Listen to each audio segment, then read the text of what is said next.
అందరికీ నమస్కారం అండి. నేను మీ పరశురామ్ని. Welcome to our channel. Our channel is Vidyas get money channel. ముందుగా మా ఛానల్ తరపున అదొక చిన్న రిక్వెస్ట్ అండి. ఎవరైనా మా వీడియోను మొదటిసారి చూస్తున్నట్లయితే ఒక లైక్ చేయండి. అదేవిధంగా ఈ ఇన్ఫర్మేషన్ ఎవరికైనా యూజ్ అవుతుంది అనుకున్నట్లయితే షేర్ చేయండి. ఇక మా క్వాలిటీ రెగ్యులర్ అప్డేట్స్ మీరు పొందాలనుకున్నట్లయితే మా ఛానల్ని సబ్స్క్రైబ్ చేసుకోండి. ఓకే అండి, ఈరోజు వీడియోలో మనం మార్కెట్ ఎందుకు డౌన్ ట్రెండ్లోకి వెళ్ళింది, అదేవిధంగా డౌన్ ట్రెండ్లోకి వెళ్ళడానికి గల కారణాలు ఏంటి, డౌన్ ట్రెండ్ నుంచి మళ్ళీ ఆల్మోస్ట్ ఫ్లాట్ వరకు అంటే నియర్ బై ఫ్లాట్ వరకు ఇది రావడం జరిగింది. వీటికి గల కారణాలు ఏంటనేది మనం ఈ రోజుటి వీడియోలో వన్ బై వన్ క్లియర్గా చూద్దామండి. ఓకే అండి, ఈ రోజుటి వీడియోలో మనం సెన్సెక్స్ని అబ్జర్వ్ చేసినట్లయితే సెన్సెక్స్ అనేది 50 పాయింట్లు కోల్పోయి 78,148 పాయింట్ల వద్ద స్థిరపడడం జరిగింది. ఇక దీనితో పాటు మనకు నిఫ్టీ 15 కూడా చూసినట్లయితే నిఫ్టీ 50 కూడా ఆల్మోస్ట్ 19 పాయింట్లు కోల్పోయి 23,689 పాయింట్ల వద్ద స్థిరపడడం జరిగింది. ఇక వీటితో పాటు ఈరోజు మార్కెట్లో mid cap and small cap కూడా మనం అబ్జర్వ్ చేసినట్టయితే ఓవరాల్గా ఇది కూడా 1% మేర ఇది నెగిటివ్లో క్లోజ్ అవడం జరిగిందండి. ఇక ఈ రోజుటి మార్కెట్లో మనకు టాప్ గెయినర్స్ని టాప్ లూజర్స్ని చూసినట్లయితే టాప్ గెయినర్స్ వచ్చేసి మనకి TCS, RIL, ITC, Asian Paints, HCL technology and Maruti. ఇవి మనకు టాప్ గెయినర్స్గా ఈరోజు మార్కెట్లో నిలవడం జరిగింది. దీంతో పాటు మనం టాప్ లూజర్స్ని అబ్జర్వ్ చేసినట్లయితే టాప్ లూజర్స్ వచ్చేసి Adani ports, UltraTech cement, Apollo hospital, Trent, ICICI bank, NTPC, SBI bank, ఎలైన్డ్ టీ, Sun Pharma, HDFC bank, Bajaj auto మొదలగినవన్నీ కూడా ఈరోజు మనకు టాప్ లూజర్స్గా నిలవడం జరిగింది.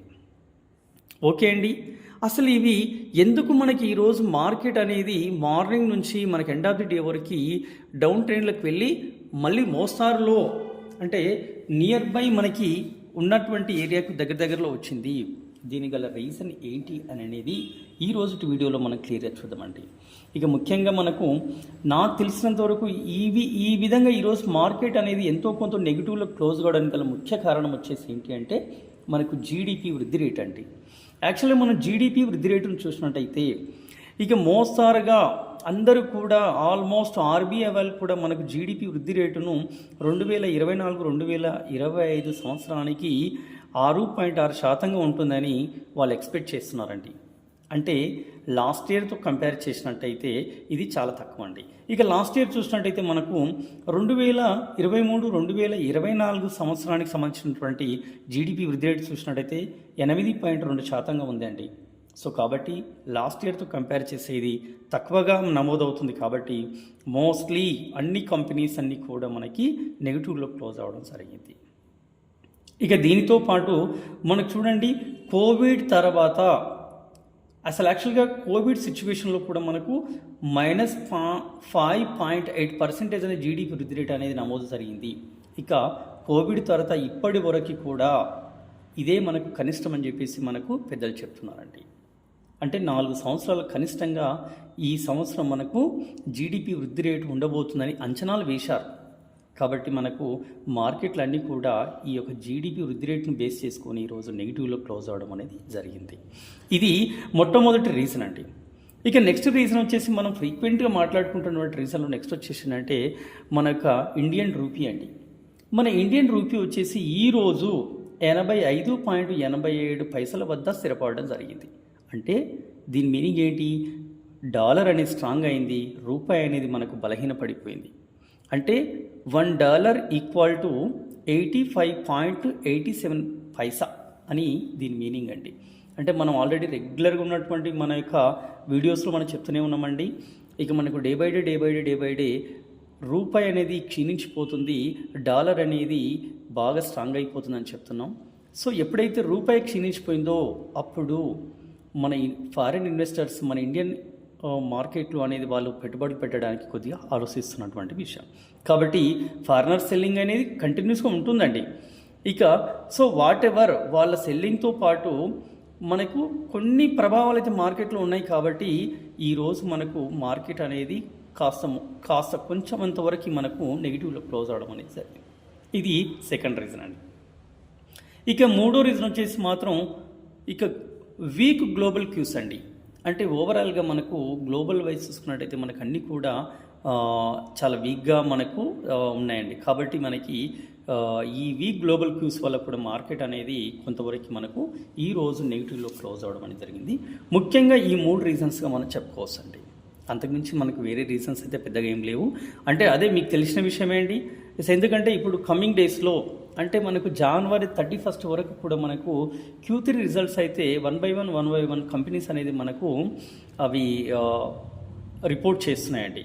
సో కాబట్టి మనకు Q3 రిజల్ట్స్ ఎలా ఉంటాయో అన్న విషయం తెలియదు. కాబట్టి అంటే రేపటి మార్కెట్లో యాక్చువల్గా అయితే మనకు ఐటీ స్టాక్స్ సంబంధించినటువంటి TCS సంబంధించినటువంటి స్టాక్స్ రేపటి మార్కెట్లో మనకు దాని యొక్క Q3 రిజల్ట్స్ అయితే అవి వెలువరచబోతున్నాయి. కాబట్టి దానికి ముందస్తుగానే మనకు అందరూ కూడా ఇన్వెస్టర్స్ అందరూ కూడా కొంచెం జాగ్రత్తగా ఉన్నట్టు కూడా మనం ఒక విషయంగా చెప్పుకోవచ్చు అండి. అదేవిధంగా మనకు ఫిబ్రవరి 1న అంటే ఫిబ్రవరిలో మనకు ఉన్నటువంటి బడ్జెట్ సమాలు బేస్ చేసుకొని కూడా మనకు మోస్ట్లీ ఇన్వెస్టర్స్ అందరూ కూడా మనకు కొంతవరకు జాగ్రత్త ఉన్నారని కూడా చెప్పుకోవచ్చు అండి. ఇవి కూడా ఒక కారణంగా మనకు ఈరోజు మార్కెట్లో అయితే మనకు నెగిటివ్లో క్లోజ్ అవ్వడం జరిగింది. ఏదైతేనేమంది మనకు మార్కెట్స్ అనేది రికవర్ కావాలంటే ఈ సంవత్సరం మనకు ముఖ్యంగా ఈ బడ్జెట్ సమావేశాలపైన ఆధారపడి ఉంటుంది. అదేవిధంగా మనకు ఉన్నటువంటి జీడిపి వృద్ధి రేటు పైన ఆధారపడి ఉంటుంది. ఇక Q3 రిజల్ట్స్, ఒకవేళ Q3 రిజల్ట్స్ కంపెనీలకు సంబంధించినటువంటి Q3 రిజల్ట్స్ అనేది అంతగా ఎక్స్పెక్టేషన్ అంత లేకపోతే మార్కెట్లు అనేది ఇప్పట్లో కోలుకోవడం అనేది కొంచెం కష్టమైన మాటనే అండి. ఎందుకంటే జనవరి 20కి మనకు డొనాల్డ్ ట్రంప్ గారి యొక్క ప్రమాణ స్వీకారం ఉంది. డొనాల్డ్ ట్రంప్ గారి ప్రమాణ స్వీకారం తర్వాత ఆయన ఎలాంటి నిర్ణయాలు తీసుకుంటాడో మనకు తెలియదు. కాబట్టి ఆయన ఒకవేళ నెగిటివ్గా ఎలాంటి నిర్ణయాలు తీసుకున్నప్పటికీ కూడా మన మార్కెట్స్ అనేది మ్యాక్సిమం మనకు డౌన్ ట్రెండ్లోకి వెళ్ళిపోతాయి, అంటే నెగిటివ్లోనే క్లోజ్ అవుతాయి. సో కాబట్టి వాటెవర్ కొన్ని ఈ సంవత్సరం అయితే ఎక్కువగా మనకు ప్రభావం చూపేటువంటి కారణాలే ఉన్నాయండి. కాబట్టి 2025 ఇయర్ అనేది కొంచెం కష్టతరంగానే ఉంది. మార్కెట్లకైతే అంత అనుకూలంగా లేదని మార్కెట్లో ఉన్నటువంటి ఎకనామికల్ ఎక్స్పర్ట్స్ అనేది దీని గురించి చెప్పడం జరుగుతుందండి. సో వాటెవర్ ఇదే అండి ఈరోజు మార్కెట్లు అనేది నెగిటివ్లో క్లోజ్ అవ్వడానికి గల ముఖ్య కారణాలు. ఇక అట్ ద సేమ్ టైం ఈరోజు మార్కెట్లు నెగిటివ్లో క్లోజ్ అయినప్పటికీ కూడా కొన్ని కంపెనీస్ అయితే మనకు అవుట్ పర్ఫార్మెన్స్ అయితే చేశాయి కదండి, వాటి గురించి చూద్దాం. బట్ కానీ ఆ కంపెనీలకు సంబంధించినటువంటి ఎటువంటి ఇన్ఫర్మేషన్ కూడా ఈరోజు మార్కెట్లో అప్డేట్ లేదండి. మీరైతే చూడండి ఈ కంపెనీస్ గురించి. నెక్స్ట్ మనకు ఫర్దర్ ఈ కంపెనీకి సంబంధించినటువంటి అప్డేట్ వచ్చినప్పుడు మీకు మళ్ళీ అప్డేట్ చేస్తుంటాం. అప్పుడు మాత్రం మీరు ఎవరైనా బై చేయాలనుకుంటే అప్పుడు మీరు బై చేయొచ్చండి. అంతవరకు మాత్రం బై చేయొద్దండి ఈ కంపెనీలో. జస్ట్ ఈ కంపెనీలో ఈరోజు మనకు మంచి గ్రోత్ ఉంది, ఎక్కువ పర్సెంటేజ్లో ఈ పాజిటివ్లో క్లోజ్ అయ్యని చెప్పడానికి మాత్రమే వీటిని నేను ఎక్స్పెక్ట్ చేస్తున్నాను. చూడండి అండి, ఈ రోజుటి మార్కెట్లో వచ్చేసి అవుట్ పర్ఫార్మెన్స్ చేసినటువంటి స్టాక్స్ని చూసినట్టయితే ఆశాపూర్ మీన్ అనేది 9.60% అనేది మనకు పాజిటివ్లో క్లోజ్ అవ్వడం జరిగిందండి. దాంతోపాటు సల్జర్ ఎలక్ట్రానిక్స్ ఇది కూడా మనకు 4.43% అనేది ఈరోజు పాజిటివ్లో క్లోజ్ అవ్వడం జరిగింది. ఇక మ్యాన్ ఇండస్ట్రీస్ తీసుకున్నట్టయితే ఇది 7.34% అనేది ఈరోజు మనకు పాజిటివ్లో క్లోజ్ అవ్వడం జరిగింది. ఇక సిల్చర్ టెక్నాలజీ అరౌండ్గా 5%, శక్తి పంప్ 5%. దీనితో పాటు మనకు అంటే ఈరోజు శక్తి పంపులు వచ్చేసి మాత్రం వాళ్ళు ఫండ్ రేజ్ చేయడం వల్ల దీనికి ఒక రీజన్ ఉందండి. అంటే 5% అనేది పాజిటివ్ క్లోజ్ అవ్వడానికి మెయిన్ రీజన్ ఏంటంటే మనకు ఆ కంపెనీ వాళ్ళు 400 crores వర్త్ ఆఫ్ అంటే ఈ ఫండ్ను మాత్రం రేజ్ చేయడం జరిగింది.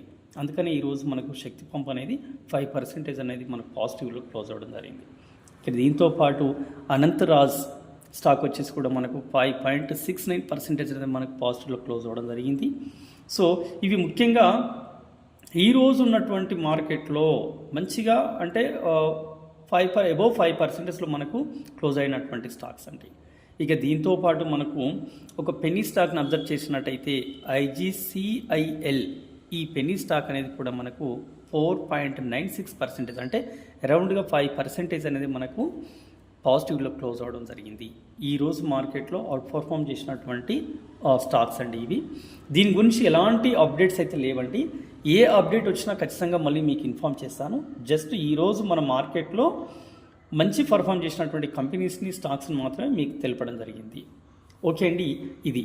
ఎట్ ద సేమ్ టైం ఈరోజు మార్కెట్లో వీటితో పాటు ఒక రికమెండెడ్ స్టాక్స్ని కూడా మీకు ఇవ్వడం జరుగుతుందండి. అంటే నేను ఒక స్టాక్ని మీకు రికమెండ్ చేస్తున్నాను, బట్ అట్లాని నా ఉద్దేశం మిమ్మల్ని బ్లైండ్గా దీన్ని కొనమని కానీ అమ్మని కానీ నా ఉద్దేశం కాదండి. నాకు అంటే నేను అనాలిసిస్ చేసి నా ఒపీనియన్ ప్రకారము లేదంటే మార్కెట్లో ఎక్స్పర్ట్స్ ఒపీనియన్ ప్రకారం తీసుకున్నటువంటి స్టాకు, ఈ స్టాకు మీరు కూడా అనాలిసిస్ చేయండి.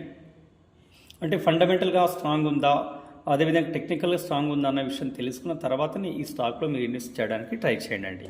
ఓకే అండి, ఈరోజు రికమెండెడ్ స్టాక్ వచ్చేసి మనకి ఏంటంటే వాంటేజ్ నాలెడ్జ్ అకాడమీ లిమిటెడ్ అండి. ఇక ఈ స్టాక్స్ గురించి మనం చూసినట్టయితే దీనికి సంబంధించినటువంటి కొన్ని ముఖ్యమైన విషయాలను అయితే నేను మీకు చెప్తానండి, మీరు కొంచెం కాస్త క్లియర్గా వినండి. ఓకే అండి, ఈ రోజుటి మార్కెట్లో మన స్టాక్ వచ్చేసి ఏంటి, వాంటేజ్ నాలెడ్జ్ అకాడమీ లిమిటెడ్ అండి. ఈ కంపెనీ అనేది 2013లో ఎస్టాబ్లిష్ చేయడం జరిగింది. ఇక ఈ కంపెనీ బిజినెస్ వచ్చేసి ఏంటంటే ఎడ్యుకేషన్ అండ్ పబ్లికేషన్ అండి. ఇక ముఖ్యంగా ఎడ్యుకేషన్ అంటే మనకి చాలామందికి చాలా రకాలైన ఎడ్యుకేషన్ ఉన్నాయండి. ఎడ్యుకేషన్లో టైప్స్ ఆఫ్ ఎడ్యుకేషన్ చాలా ఉన్నాయి, బట్ ఇందులో ముఖ్యంగా వచ్చేసి ఎడ్యుకేషన్లో ముఖ్యంగా ఈ కంపెనీ అనేది ఫినాన్స్ అండ్ బ్యాంకింగ్ ఇన్స్టిట్యూట్ను రన్ చేస్తున్నటువంటి కంపెనీ అండి. For example chartered institute of management account and Indian institute of banking and finance, CMT association, CWM association మొదలగినటువంటి ఇన్స్టిట్యూట్స్ని రన్ చేసేటువంటి ఈ company Vantage knowledge academy limited అండి. ఇక ఈ కంపెనీ ఆఫర్ చేసే కోర్సెస్ను మనం చూసినట్లయితే chartered wealth manager, chartered global management accountant, diploma in banking and finance and chartered market technician అండి. సో ఇలాంటి కోర్సెస్ని ఈ కంపెనీ అయితే మనకి ఆఫర్ చేస్తుందండి. ఇక మీకు ఈ కంపెనీ గురించి అయితే తెలిసిందే అండి. అంటే తెలిసిందే అంటే ఏంటంటే మనకు చార్టెడ్ అకౌంట్ అంటే ఈ రోజుల్లో చాలా డిమాండబుల్ కోర్స్ అండి. మనకి కామర్స్, బ్యాంకింగ్, ఫినాన్స్ ఈ రకమైన ఏ కోర్సును చూసుకున్నా కానీ మనకు ప్రస్తుతం ఇవి ట్రెండింగ్లో ఉన్నటువంటి కోర్సెస్ అండి. ఎందుకంటే మారుమూల గ్రామాల్లో, రూరల్ ఏరియాలో ఇప్పటికీ కూడా పిల్లలకి చాలామందికి కూడా ఈ యొక్క కోర్సు యొక్క ఇంపార్టెంట్ అంటే దీని యొక్క వాల్యూ అనేది తెలియదండి. కాబట్టి ఇది మోస్ట్లీ ప్రస్తుతం ఉన్నటువంటి సిచ్యుయేషన్లో మంచి డిమాండబుల్కి సంబంధించినటువంటి కోర్సులు అండి. సో వాట్ ఎవర్ వీటికి సంబంధించినటువంటి ఇన్ఫర్మేషన్ ఇంకా మీకు క్లియర్ కావాలనుకుంటే, అంటే ఎడ్యుకేషన్ పర్పస్లో మీకు ఇన్ఫర్మేషన్ క్లియర్గా కావాలనుకుంటే దానికి ఒక స్పెషల్గా ఒక వీడియోని అయితే మనం మేక్ చేద్దామండి. సో ప్రస్తుతం వచ్చేసి ఈ కంపెనీకి సంబంధించినటువంటి విషయాలు ఇవండి. ఇక దీన్ని మనం ఫండమెంటల్గా అదేవిధంగా టెక్నికల్గా మనం అబ్జర్వ్ చేసినట్టయితే, ఇక ఫండమెంటల్గా చూసినట్టయితే ఈ రోజుటి వరకు వచ్చేసి as of now market capital వచ్చేసి ఎంత అంటే 2355 కోట్లండి. 2355 2355 కోట్లండి మార్కెట్ క్యాపిటల్ వచ్చేసి. ఇక ఈ రోజుటి మార్కెట్లో వచ్చేసి మనకు కరెంట్ మార్కెట్ ప్రైస్ చూసినట్టయితే 207 రూపాయల దగ్గర ఉందండి. ఇక పిఈ అయితే మనకు చాలా ఎక్కువ ఉందండి. పిఈ వచ్చేసి మనకు 1149 అండి. అంటే పిఈ అయితే ఆల్మోస్ట్ చాలా వరకు గ్రోత్ అయితే ఉంది. But whatever it may be, కానీ ఈ మార్కెట్లో అంటే ఈ స్టాక్స్ మనం అబ్జర్వ్ చేసినట్టయితే పిఈతో పాటు మనకి మిగతాయి కూడా పెరుగుతున్నాయండి. సో కాబట్టి మనం ఈ మార్కెట్లో ఈ స్టాక్ని అయితే మనం అబ్జర్వ్ చేయాల్సినటువంటి అవసరం అయితే ఉంది మనకి. ఒకవేళ మీరు ఎవరైనా ఈ స్టాక్స్లో ఇన్వెస్ట్మెంట్స్ పెట్టాలనుకుంటే ఒక్కసారి మీరు దీనికి సంబంధించినటువంటి డాటాను అయితే మీరు కలెక్ట్ చేసి చూసిన తర్వాత ఇన్వెస్ట్ చేసుకోవచ్చు అండి, నో డౌట్ ఎట్ ఆల్. ఎందుకంటే ఎడ్యుకేషన్లో చాలా మనకందరికి తెలిసినటువంటి ఎడ్యుకేషన్ ఏంటంటే యూజువల్గా మనకు పల్లెటూరులో ఉన్న వాళ్ళకి తెలిసింది ఏంటంటే after completion of the 10th class అందరు కూడా మనకు ఇంటర్మీడియట్లో జాయిన్ అవుతారు. ఇంటర్మీడియట్లో మీకు తెలిసిన courses mostly BiPC, MPC courses ఎక్కువ తెలుసు. దీంతోపాటు హెచ్ఈసీ, సిఈసీ కోర్సెస్ తెలుసండి. అంటే ఇవి మాత్రమే మనకు ఓవరాల్గా తెలిసినటువంటి కోర్సెస్. కానీ ఇంటర్మీడియట్ అయిపోయిన తర్వాత మనకు చార్టెడ్ అకౌంట్ చేయాలి అంటే కామర్స్ పైన మనం ఎక్కువగా ఫోకస్ చేయాల్సినటువంటి అవసరం ఉంటుంది. ఇలాంటి కోర్సుల గురించి మనకి చాలామందికి తెలియదు కాబట్టి ఫ్యూచర్లో దీనికైతే చాలా వరకు గ్రోత్ ఉంటుందండి. ఒకసారి మీరు ఆలోచించిన తర్వాతనే ఈ స్టాక్లోకి ఇన్వెస్ట్మెంట్ చేసుకోవచ్చు. ఓకే అండి, ఈ స్టాక్కి సంబంధించినటువంటి ఆర్ఓసీని చూసుకున్నట్టయితే మనకు 20.5% ఉంది. అదేవిధంగా ఆర్ఓఈ తీసుకున్నట్టయితే 14.8% అనేది మనకు ROE ఉంది. అంటే ఏదైనా సరే ఒక కంపెనీకి ఒక స్టాక్కి మోర్ దెన్ 20% ROCE ఉందంటే ఇది వెల్త్ని జనరేట్ చేయడానికి సిద్ధంగా ఉన్నటువంటి కంపెనీస్ అని మనం చెప్పుకోవచ్చండి. No problem, no doubt at all. ఇది ఇంకా ఎంతో కొంతవరకు మాత్రం కొంత టైం వరకు అయితే ఇది వెల్త్ని జనరేట్ అయితే చేస్తుందని నా వంతుగా నేను చెప్పడం జరుగుతుంది. ఇక అదేవిధంగా మనకు రిజల్ట్స్ని చూసుకున్నట్టయితే కంపెనీ రిజల్ట్స్ అంటే quarter and quarter, year and company యొక్క రిజల్ట్స్ చూసుకున్నట్టయితే మనకు చూడండి. ఇక మనం సేల్స్ని అబ్జర్వ్ చేసినట్టయితే క్వార్టర్లలో మనం సేల్స్ని అబ్జర్వ్ చేసినట్టయితే అది కంటిన్యూస్గా పెరుగుతూనే ఉన్నాయండి. సరే అక్కడక్కడ మనకు ఏమైనా తగినప్పటికీ కూడా ఓవరాల్గా మనకి ఇది కంటిన్యూషన్గా మన సేల్స్లో పెరగడం అనేది చూస్తున్నామండి. ఇక ఆపరేటింగ్ ప్రాఫిట్ చూసుకున్నట్టయితే కూడా మనకి ఏం చేస్తుంది, క్వార్టర్ అండ్ క్వార్టర్లో ఇది కంటిన్యూగా పెరుగుతూనే ఉందండి. ఇక నెట్ ప్రాఫిట్ చూసినా కంటిన్యూగా మనకు నెట్ ప్రాఫిట్ కూడా పెరుగుతూనే ఉంది. ఎక్కడ కూడా మనకి ఇలాంటి ప్రాబ్లం ఏం లేదు. అఫ్కోర్స్ కొన్ని క్వార్టర్స్ దగ్గర మనకి ఇది తగ్గొచ్చు, కానీ ఓవరాల్గా మనకి ఏమవుతుందంటే గ్రాఫ్లో ఈ యొక్క సేల్స్ కానీ ఆపరేటింగ్ ప్రాఫిట్ కానీ నెట్ ప్రాఫిట్ కానీ చూసినట్టయితే మనకు కంటిన్యూగా మనకు గ్రోయింగ్ చూస్తుందండి. ఇక దీంతో పాటు మనం చూడాల్సినటువంటి ఇంకొక అంశం ఏంటంటే మనకి ఈపీఎస్ అండి, ఎర్న్ పర్ షేర్ అనేది కూడా మనకు ఓవరాల్గా అది కూడా మనకు కంటిన్యూగా పెరగడం జరుగుతుందండి.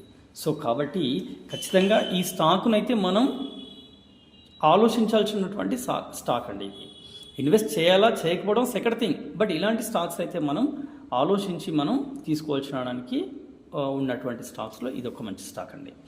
ఇక అదేవిధంగా ఇయర్ అండ్ ఇయర్ చూసినట్టయితే మనం చూడండి, ఇక్కడ మనం 2022 నుంచి మనం దీని యొక్క రిజల్ట్స్ని అబ్జర్వ్ చేస్తే 2022లో దీని యొక్క సేల్స్ వచ్చేసి మనకు 0.37 అండి. 2023లో 2.04, 2024లో 4.32. అంటే ఈ విధంగా మనకు 2022 నుంచి 2024 వరకు ఇది కంటిన్యూస్గా మనకు పెరుగుతూనే వచ్చిందండి. ఇక అదేవిధంగా మనకి నెక్స్ట్ వచ్చేసి ఆపరేటింగ్ ప్రాఫిట్ని కూడా అబ్జర్వ్ చేసినట్టయితే 2022లో 0.06, 2023లో 1.33, 2024 1.52 అనేది మనకు ఆపరేటింగ్ ప్రాఫిట్స్ అండి. ఇక దానితో పాటు నెట్ ప్రాఫిట్ కూడా చూసుకున్నట్టయితే చూడండి, 2022లో 0.22, 2023లో 1.01, 2024లో 1.39. అంటే కంటిన్యూగా ఇది కూడా మనకి ఏం చేస్తుందంటే అంటే నెట్ ప్రాఫిట్ అని చెప్పేది కాబట్టి నెట్ ప్రాఫిట్ అనేది మనకు 2020 నుంచి చూసినట్టయితే అది కంటిన్యూగా గ్రోతింగ్లోనే ఉందండి. సో ఎర్న్ పర్ షేర్ కూడా చూసినట్టయితే మనకి ఏంది చూడండి, ఇక్కడ మనకి 2022లో మనకి 0.07, 2023లో 0.30, 2024లో 0.13. అంటే కాస్త మనకి ఇదైందండి. సో ఓవరాల్గా ఏదైతేనే ఉంది ఎర్న్ పర్ షేర్ అనేది కూడా మనకు కంటిన్యూగానే పెరుగుతూ ఉంటుంది. కాబట్టి మనం భయపడాల్సిన అవసరం అయితే లేదండి. అంటే ఓవరాల్గా ఇవన్నీ కూడా మనం దేని ఇండికేట్ చేస్తున్నాయంటే పాజిటివ్నే ఇండికేట్ చేస్తున్నాయి. ఖచ్చితంగా ఈ మార్కెట్ అనేది ఇంకా మనకు గ్రోత్ ఉందని చూపించడానికి ఇవన్నీ కూడా మనల్ని ఇండికేట్ చేస్తున్నాయి. ఇక మనం బ్యాలెన్స్ షీట్ అబ్జర్వ్ చేసినట్టయితే ఈక్విటీస్ క్యాపిటల్ చూడండి అండి, 2014-15లో చూసినట్టయితే 2014-2015 చూసినట్టయితే రెండిట్లో కూడా 0.5 ఉందండి. ఇక నెక్స్ట్ 2016 నుంచి 2023 వరకు చూసినట్టయితే మనకు 3.36 వరకు ఉంది. అదేవిధంగా 2024 మార్చి, 2024 సెప్టెంబర్ని మనం అబ్జర్వ్ చేసినట్టయితే 10.38 అనేది మనకు ఈ ఈక్విటీ క్యాపిటల్గా చెప్పుకోవచ్చు అండి. ఇక రిజర్వ్స్ చూడండి అండి, కంటిన్యూస్గా పెరుగుతూ వచ్చాయి. ఫిక్స్డ్ అసెట్స్ చూడండి అండి, కంటిన్యూస్గా పెరుగుతూ వచ్చాయి. టోటల్ అసెట్స్ చూస్తే కూడా మనకు కంటిన్యూగా పెరుగుతూ వచ్చాయండి. సో అంటే చిన్న చిన్నవి కాకుండా మనం చెప్తున్నాను, ఓవరాల్గా మనము ఇవన్నీ కూడా మనకు కంటిన్యూస్గా పెరుగుతూ వచ్చాయండి. అంటే ఎప్పుడైతే ఫిక్స్డ్ అసెట్స్ పెరిగినాయో కంపెనీకి మంచి గ్రోత్ ఉందండి. ఎందుకంటే ఫిక్స్డ్ అసెట్స్ అంటే వాళ్ళకి సంబంధించినటువంటి ఫర్నిచర్ అండి. కంపెనీ అనేది ఇంకేంతో కొంతకాలం అక్కడ స్టేబుల్గా ఉంటుందండి. దానికి సంబంధించినట్టు ఏదైనా సరే వాళ్ళకు ఫర్నిచర్ కానీ ఇంకేదైనా వాళ్ళు డెవలప్ చేసుకోవడం అనేది ఫిక్స్డ్ అసెట్స్ మనకి ఇండికేట్ చేస్తుంది. కాబట్టి రిజర్వ్స్ కానీ ఏదైనా సరే వాట్ ఎవర్ ఇవి మంచి ఫ్యూచర్లో వెల్త్ని జనరేట్ చేసే ఒక కంపెనీగా ఇది మనం చెప్పుకోవచ్చు అండి. ఇక ఓవరాల్గా చూడండి, మనకు వర్కింగ్ క్యాపిటల్ డేస్ కూడా మనకు తగ్గుతూ వస్తున్నాయండి. ఇక నెక్స్ట్ షేర్ హోల్డింగ్ ప్యాటర్న్ చూసినట్లయితే ఇక ప్రమోటర్స్ మాత్రం 3.70, ఇది చాలా నెగిటివ్ పాయింట్ అండి. ఎందుకంటే మనం ఎప్పుడు చూసినా కానీ ప్రమోటర్స్ అనేది మనకి స్టాక్లో ఎక్కువగా ఉండాలి, పబ్లిక్స్ అనేది మనకి ఎప్పుడు కూడా తక్కువగా ఉండాలి. కానీ ఇందులో ప్రమోటర్స్ యొక్క పర్సెంటేజ్ వచ్చి కేవలం 3.70% మాత్రమే ఉంది. ఇక మన డిఐఎస్ చూసుకున్నట్టయితే 0.01% ఓన్లీ, వాళ్ళు కేవలం చాలా తక్కువ ఉందండి, 0.01% మాత్రమే ఉన్నారండి. ఇక పబ్లిక్ వాటాలు చూసినట్టయితే మనకు పబ్లిక్ షేర్ చూసినట్టయితే 96.28% అండి. ఓవరాల్గా అంత బాగానే ఉన్నప్పటికీ కూడా షేర్ హోల్డింగ్ ప్యాటర్న్ దగ్గర మాత్రం మన చిన్న నెగిటివ్ వచ్చేసిందంటే మనకు ప్రమోటర్స్ అనేది తక్కువ ఉండడం, at the same time last quarters నుంచి కూడా ప్రమోటర్స్ల వాటాను కొంచెం తగ్గించుకుంటూ వస్తున్నారండి. ఇది మనకు ఒక డ్రాబ్యాక్గా చెప్పవచ్చు. ఇంకా నెక్స్ట్ వచ్చేసి ఏంటంటే మనకు ఈ షేర్ హోల్డింగ్ ప్యాటర్న్ అబ్జర్వ్ చేసినట్టయితే ఇందులో ఎఫ్ఐఎస్ లేరండి. ఎఫ్ఐఎస్ ఉంటే మనకు చాలా స్ట్రాంగ్ ఉంటుందండి. మన కంపెనీలో ఆ స్టాక్లో గ్రోత్ ఉంటుంది అని చెప్పడానికి మనకు 2-3 రీజన్ చెప్పొచ్చు. అందులో ఒకటి ప్రమోటర్స్ యొక్క వాటా ఎక్కువ ఉండాలి, తర్వాత ఎఫ్ఐఎస్ వాటా ఎక్కువ ఉండాలి, పబ్లిక్ యొక్క వాటాలు చాలా తక్కువగా ఉండాలి. సో ఇవి అండి మనకు ఈ కంపెనీలో మనల్ని మంచిగా ఇండికేట్ చేసేటువంటి విషయాలు. సో కాబట్టి వాట్ ఎవర్ ఈరోజు మనం ఈ కంపెనీని అబ్జర్వ్ చేసినట్టయితే ఇది మనకు ఒక మంచి స్టాక్ చెప్పుకోవచ్చు. ఇదండి ఈరోజు అప్డేటు. మరొక అప్డేట్తో మళ్ళీ కలుద్దాం.